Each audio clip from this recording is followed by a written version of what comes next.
แล้วเอาว่าเจ้าหล่อขี้วงกลมได้นี่นานี่พี่น้องเบิ่งน้ำตาล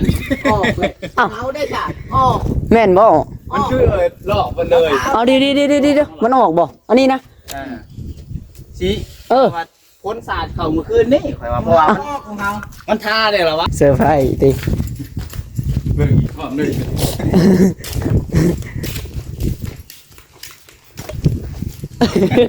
ไม่ได้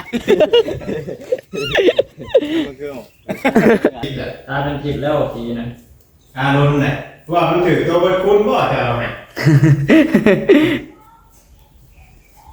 ยังว่าคือว่าไอ้นั่นอยู่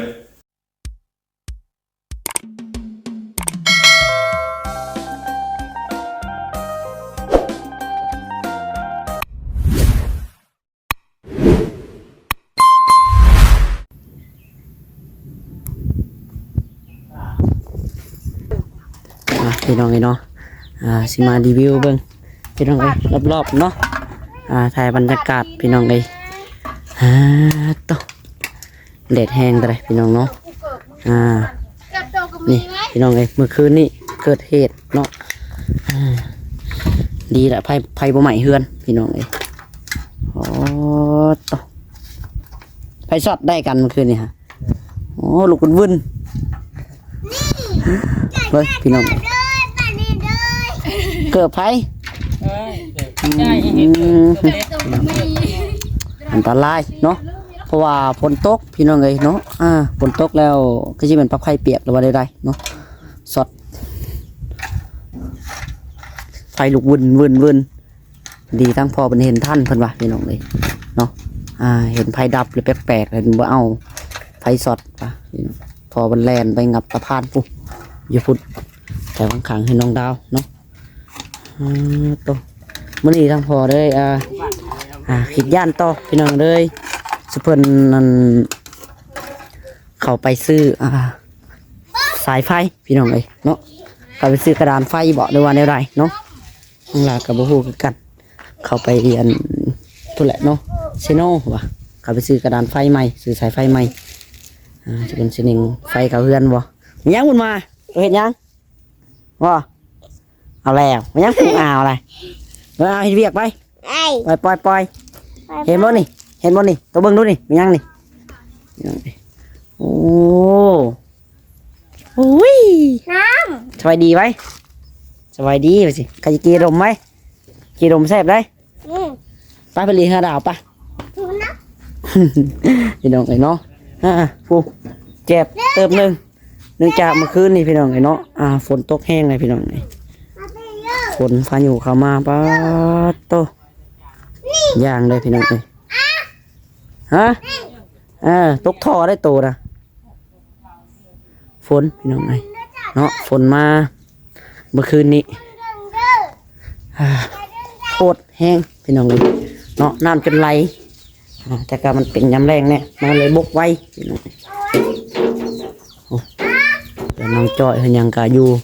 คงที่อยู่ปกติพี่น้องเนาะผมมีเหินใดเป็นยังเนาะมีแต่น้องหลานแหละพี่น้องเนาะมีบอลหัวพี่น้องหลังน้อยตัวหากระมุ้งใหม่นี่พี่น้องบ่หัวเนาะว่าเฮ็ดเวียกอยู่ยังเดี๋ยวดิพี่น้องเนาะหัวอยู่ในอันหลังคาใหญ่มันซื้ออันซิลิโคนก็ไปยิงมึงหลังตัวนี้ตัวมุ้งใหม่เนี่ยบ่หัวเนาะตัวนั้นละหัวพี่น้องเฮ้ยน้องจ้อยกะอยู่เนาะบ่หัวพี่น้องเฮ้ยน้องจ้อยก็ได้อยู่ว่านี่รอถ่าเบิ่งพี่น้องฝนตกทั้งฝนทั้งลมพี่น้องเมื่อคืนนี้เนาะโตเอาแทบอันนั้นเลยพี่น้องเบิ่งจับฝักไฟมากินพี่น้องมือดำหมดแล้วเดี๋ยวจะไปเล่นเฮือน้องดาวก่อนพี่น้องเฮือน้องจ้อยก็ยังไม่ได้เฮ็ดพี่น้องเลยเนาะรอปูนก่อนพี่น้องเลยถ้าปูนทางอายเพิ่นเนาะสั่งเขามาพอมึงปูนพี่น้องเลยเลยจุดตีก่อนเนาะ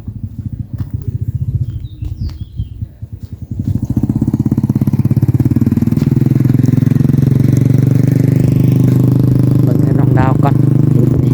หนาเฮือนเพิ่นเป็นอะไรเนาะโอ้โห ฝนตกไหมพี่น้องเอ้ยมื้อนี้ร้อนนะพี่น้องเนาะหลังจากฝนตกแล้วบัดเอาแต่เช้าเลย เอาร้อนแต่เช้าเลยพี่น้องเอ้ยตัวเปิดคลิปมาที่เฮือนพุ่นแหละพี่น้องเอ้ยเนาะถ่ายให้พี่น้องเบิ่งโอ้คือจะเป็นผู้ใส่มาแล้วบ่เบิ่งลาเขามานั่งเล่นแต่เพิ่นแต่เช้านี่พุ่นแหละเนาะแต่ก็บ่ได้ถ่ายคลิปพี่น้องเอ้ยยังโชว์กันยังน่ะ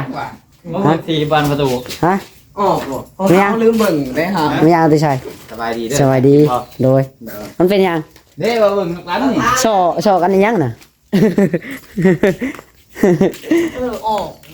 มันออกราคาเลยไปแล้วเอาว่าจะหวังฉี่วงกลมได้ นี่หน้านี่พี่น้องเบิ่งน้ำตาล ออกเลยเอาได้จ้ะออก แม่นบ่ มันคือหลอกมันเลย เอาดีมันออกบ่อันนี้นะ สิว่าพ้นศาสตร์เข้าเมื่อคืนนี่ข่อยว่าเพราะว่า ออกของเรา มันท่าได้หรอวะมื้อวานนี่ เราทาหลายๆมื้อเลยเหรอวะ ราคาจะโดนกู เอามันคือออกน้องจ้อยได้ออกบ่น้องจ้อยของเจ้าฝนบ่ได้ถือของน้องจ้อยเนาะ พวกว่ามื้อว่ามึง คือกัน ถือกันบ่ เมื่อคืนเนี่ยพ้นแห้งนี่ได้เมื่อคืนนี่ เอาสีคือยี่ห้อเดียวกันได้คือออกคือบ่ของน้องจ้อยบ่ถือนะ ถือข้างนี้นี่ ถือบ่ ถือจนเบิดเมื่อวาน เลย เอ้างง ดี อันนี้ไม่ได้เห็นนะ ฮะ นี่ นั่น อันนี้ก็ยังบ่ได้เห็นเนาะพระเจ้าบ่ถูก วันนี้ยังไม่ได้ออกซ้ำนี่ สีตัวนี้เนาะตอนนั้นละไม่เอาเลย คือตั้งเงินแค่ งงเนาะเอ้ย ผู้ช่วยทาตะเช่นคุณอ๋อ ฮะ ออกหมดเลยค่ะพี่น้องแกงนี่ ออกหมด อ้าว แล้วพา ตัวนี้ก็ออกบ่ ออกเครื่อง ออกหมดเลย ออกเบิดเลยได้ ราคาจะโดนผู้ใด ลายมือแล้วทาดิน่ะ ทาเอาโอ้เป็นทิพย์ประยักษ์ ฮะ ยันเป็นทิพย์พอแล้วตอนนั้นนะตอนเราทาฉี่เราทาเลย งงเนาะเอาของน้องจ้อยบ่ได้ออกได้ เราทาฉี่นี่ก่อนเนาะ ต้องน้องจ้อยไปยังรอบๆบ่ได้เพิ่น ลอกๆอยู่ ก็จะลอกกันคน ฝนบ่ถึกแห้งบ่ได้นี่คะแนนสีก็ยี่ห้อเดียวน่ะเอามาน่ะ ข้างทั้งหลังก็ถูกกองน่ะไปตรวจ เออ ดูนะ ไปเบิ่งนู้นทางหุ่นคาเกิดครัวมันฝนสาดได้ทางหุ่นน่ะสาดแท้ไปเบิ่งก่อนโอ้ยเอาเลยแนวงึดด้วย สีกับสีนั่นอยู่ มวยเฮือนน้องหมายได้จ้ะเบิ่งเลยมองแล้วน้องหมายเนาะสีนั่นสีน้ำแล้วเนาะ หากระทานน้ำสมุงนี่ยังว่าไข่เนาะ เนาะทะเลมือเลยหลายมือแล้ว ทิพย์เราประจักษ์ 3-4มือเลย เอาละว่าเรา เป็นทิศพุ่น กบนี่ได้ หาก็ว่าสีของของกบ ไปถามชั่วๆดอกยังวะ งงๆแล้วเนาะ วันไซเขาเบิ่งรูปกินนี่เขาเบิ่งรูปตัวถ่ายไว้นะพี่น้องเนาะ เออ บ้านนี่ก็เบิ่งอยู่บ้านนี่ก็เอาตัวเบิ่งถ่ายนะ ถาแล้วเบิ่งหลายมือเลย คือว่าสมอง มันบ่เห็นน้องจ้อยมันบ่เห็นคันหมอกผู ชื่อได้อยู่นะ เห็นบ่ใช่ออกเบิดเลยบ่ทางนี้ก็ออกบ่ดาวนี่ของน้องดาวนี่ลอกเบิดทางนี้ก็ลอกเบิดออกเบิดเลย คนถือห้องมันเลย ไม่ได้ออกหรอวะ ว้าวร้อนเบิดร้อน ไม่ได้ร้อน โอ้ ไม่ได้ร้อน เกิดอะไรขึ้นพี่น้องเนาะบ้านดาว ร้อนร้อนคือกัน ออกกัน ร้อนว้าวมันก็สีแดงๆนั่นตัวใช้แน่มึงดูห่ะเนาะ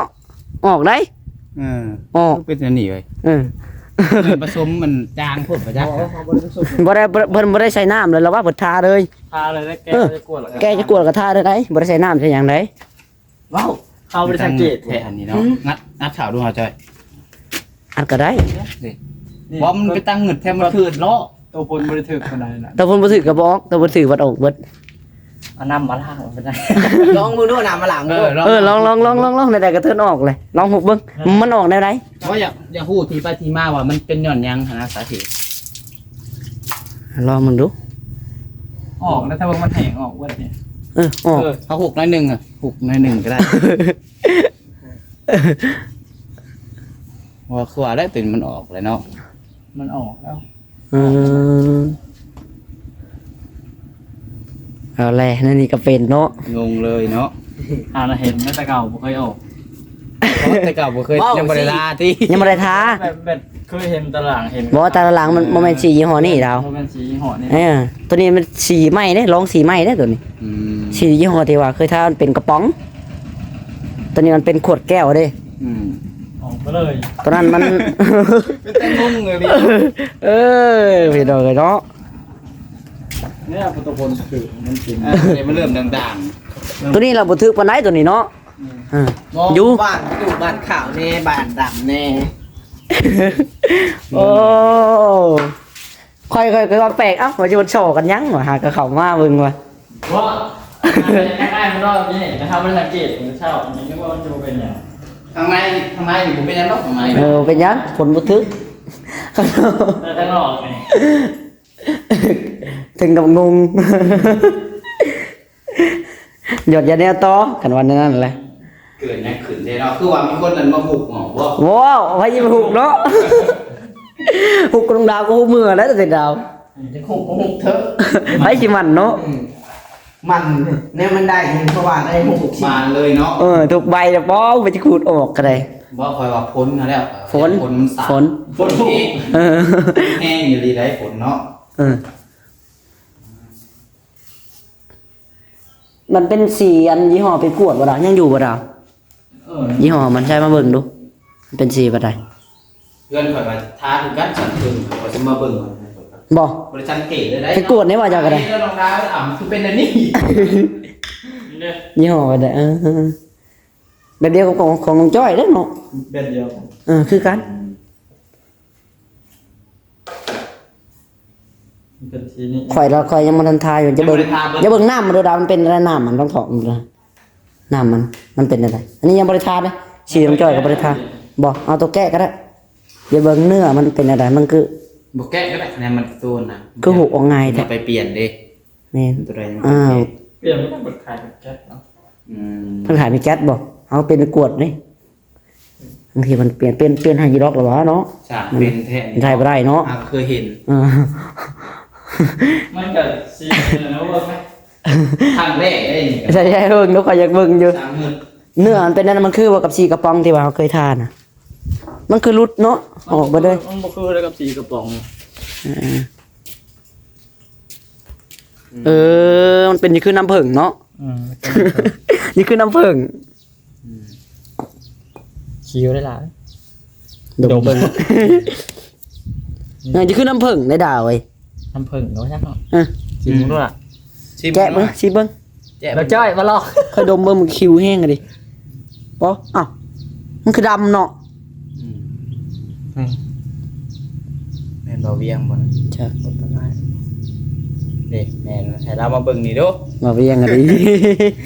วันนี้เพื่อนเรามาเบิ่งเลย มันเป็นอะไรเนาะ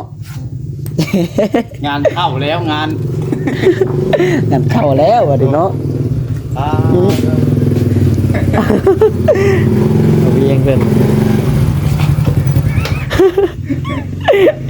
งานเข้าแล้วไปเบิ่งดูประตูทางน่ะ นม บ่ อือ เดี๋ยวเราเบิ่งเนาะเสื้อผ้ามีเสื้อผ้า มีเซอร์ไพรส์บ่เซอร์ไพรส์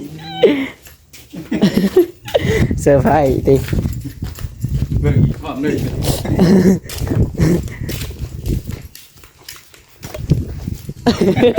ไม่ได้ มันคือ ทางหลังก็ออกไปเลยนะ ออกหมดเลย หมดเลยนะตะละวานทั้งนอก มึงโกตีเลยบ่ โมติฟ คือว่าท่าจะโดนแล้วสีนี่เนาะ โดนหลายมือเลย พลาดจะโดน อ แล้ อ ว กแค่เพื่อนน้องลาวนี่บ่ มึงจ้อยก็ออกคือกัน เพื่อนต้องจ้อยตัวกระถือฝนแล้วออก ตราบ่ถือกระบอก จ้อย แต่ก็อึ้ง ไอ้มาโชคเล็ดฮะให้ห้อยขาก็เห็นได้ได้ จุเจ้ากับบริษัทเจ็ดบ่ บ่ได้สังเกตเบิ่งอย่างว่าไกลไปไกลมาอยู่ ขนาดเลย บ่เห็นคะแนนว่าท่าแล้วแล้วเนาะ นอกมันใส่แนมมาหมดอ้าวประตูมันคือ เป็นแนวนี้ว่ะ บ่ได้ผสมอย่างว่าทาน เดี๋ยวน้องวัดไซเซียวหูมาตัวไทยถึงว่านี่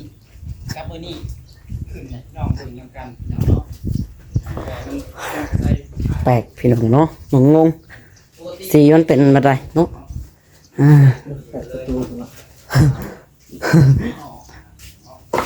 เนี่ยเป็นน้ำฝนสีเนี่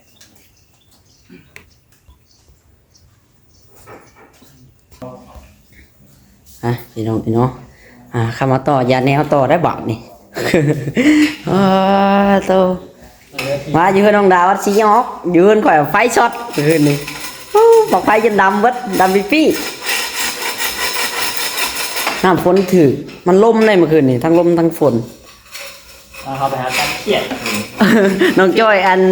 น้องดาไปหาก้านกันเครียดพี่น้องเลยกันน้องต่อยทองแต่ก้านเมื่อคืนนี้ได้พอปิ้งยูเขียดเนาะ ตอนแรกตัวนี้ก่อนน้ำแหลวเนี่ย ใช่บ่ได้กระเชียวน้ำต้นลองมาเลย บอกมาตอนมันบนเหลวนี่น้อยนึงนี่ อันยอดยันแนวสีนี่เนาะเหรอหักอยูมันบ่เปื้อนได้สีนี่ เพื่อน สีตะหมูคล้ายๆแบบสีอันปูนเนาะแต่ก็บ่คือออกสีนี่อยุ เบิ่งก็มันก็แตกต่างกันไหม ตอนนั้นบัดดำเข้มอันนี้บัดยอกสีอันนั้นนิดนึงเนาะ ออกเองเราไป เอา เอ เอง ง มา มา เอาประเหตุมัน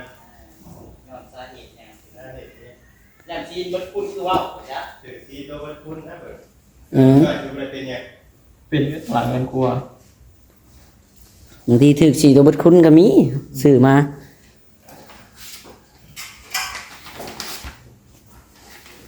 มันนะเพื่อนน้องจ่อยคือแบบ คืออยู่เนาะทางนี้ก็อยู่เบิดเด้อเพิ่นน้องจอยอยู่เบิด ยังบ่ถึงนะฐานนั้นมู ทำมันออกแล้วค่ะ อันนี้อยู่บ่ได้ขังนี่ขังนี่แดงครึ่งคือเก่าน้องจอย ดีน่าชีผาบ่ออก น่ะเฮือนน้องจอยยังแดงคือเก่าได้เด้อเอ้ยดูว่า ธรรมดามันก็สิออกเนาะติดขางกับอันนี้อยู่บ่ได้เฮือนน้องจอยอ่ะสีเบิดคุ้นมั้ยจ๊ะ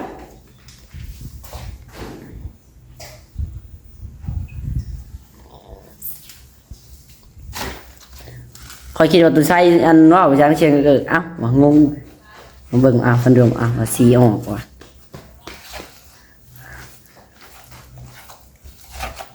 พยายามมันให้เอาไปสังเกตเลยครับ นี่ ลบไปลบมาเยอะแต่ ย่างลงไปย่างลงมาแต่เช้าบ่เนาะคือว่าบ่ได้เห็นเนาะ ฮะ เดี๋ยวเพื่อนยังบ่ได้ยัง บ่จักแหละยังบ่ฮู้เด้ ย่างลงไปย่างลงมาแต่เช้าบ่มีไปฮู้ งานข่าว3เดือนแล้วเอาเนี่ย สามเทื่อสี่เทื่อแล้วเขา จะกันอยู่ เปิดประตูใช้กันอยู่ เข้ามามื้อเช้าได้3 4เทื่อบ่มีไปเห็น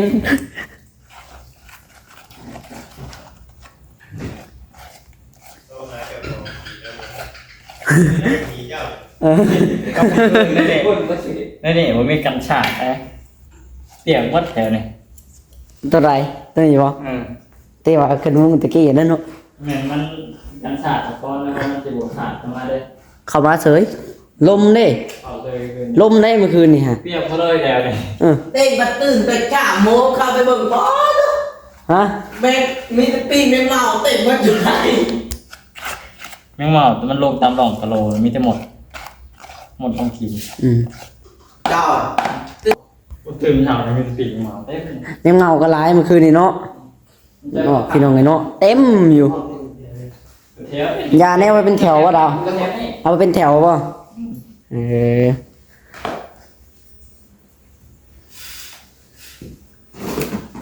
อันนี้มันตามที่ดิน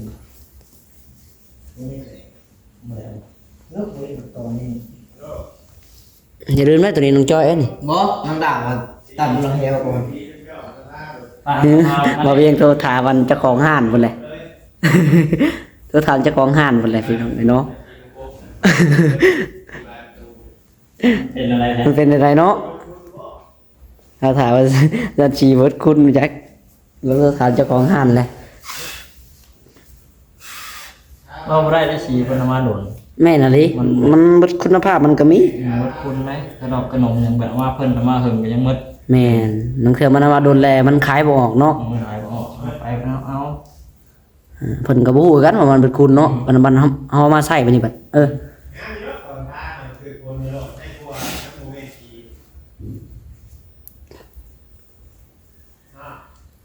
เดี๋ยวดูน้องเจ้าลูกเพื่อนเลย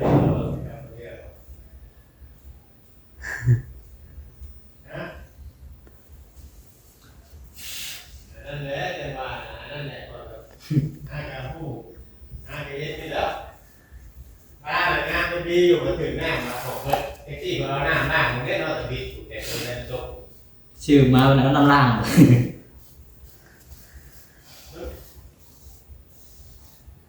ยอดกระคักน้องจ้อย มาคนกับประตูมันก็ต้องถืออยู่แล้ว โอ้ไปใช้ยูถือเนาะ มันเป็นเรื่องธรรมดาเนาะ เป็นเรื่องธรรมดาได้ผลกับไม่ เวลาลมฝนเนาะ มันดึก คนออกมาเลยแล้วเป็นชิปพุ่นมาจากชิปปอนพุ่นมาจาก เป็นเช้า เป็นเช้าพุ่นเนี่ยเนาะ เป็นเช้าไว้ เช้าปลายพุ่นเนี่ยอยู่ทางนอกมาออกไม่ได้ตื่นคน ใบของดาววันวงกบหนึ่งมี3ใบพุ่นเนาะ เออ มีสาม ได้ก็ เออ ก็เฮือนใหญ่ กระทาบริเวณท่าเมื่อวานนี่ท่าแล้วเป็นอาทิตย์แหละ ตาเป็นทิพย์แล้วทีนึง ท่ารุนเนี่ยว่ามันถือตัวเป็นคุณบ่จะเอาไงเองว่าคือว่าไอ้นั่นอยู่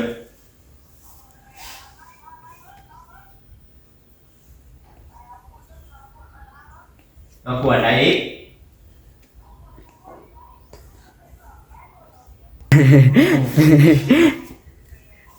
ของไทยแล้วมันเทียนน่ะมันหักย่ามันถือตัวได้แต่มันเป็นก็ได้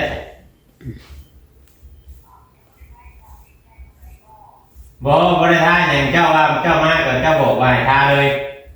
โมเองบ่ได้มีประชมได้ตัวนี้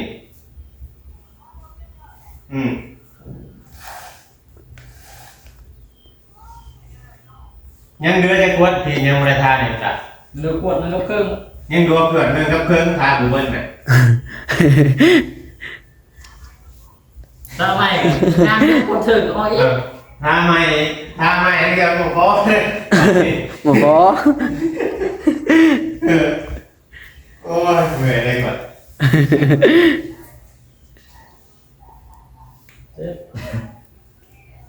ก็ได้ยินวันนี้พ่อค้าขายมาเนี่ยขายมาอะไรแล้วสีตัวนี้นะบอก เออ เราคุณมาเบิ่งเราเสีย เพราะว่าเปิดมากกว่าจะขนาดเราจะเล่นจะตกใจเนาะเพราะว่าดีกันดีมันฟุ้นมาจากนี่มาแบบดีหลอดเลยเงื่อนแต่ตัวทั้งแง่ตัวมันถึงฟุ้นมาแล้ว เนาะยังไงเนาะโอเคแล้วสำหรับคลิปนี้ก็ได้สิประมาณนี้แหละพี่น้องเอ้ยสำหรับคลิปนี้ก็ได้ต้องถ้าว่าผิดพลาดประการใดต้องขอโทษขออภัยพ่อแม่พี่น้อง FC เบิดสุขุสู่คนพี่น้องเนาะสำหรับคลิปนี้ก็ขอกล่าวคำว่าสบายดีเบิดทั้งสองคนเนาะสบายดีน้องดาวพี่น้องเนาะน้องลาก็จะขอจบคลิปเลยได้พี่น้องเนาะบ๊ายบายบัดนี้ ไปตรงเด็กที่หา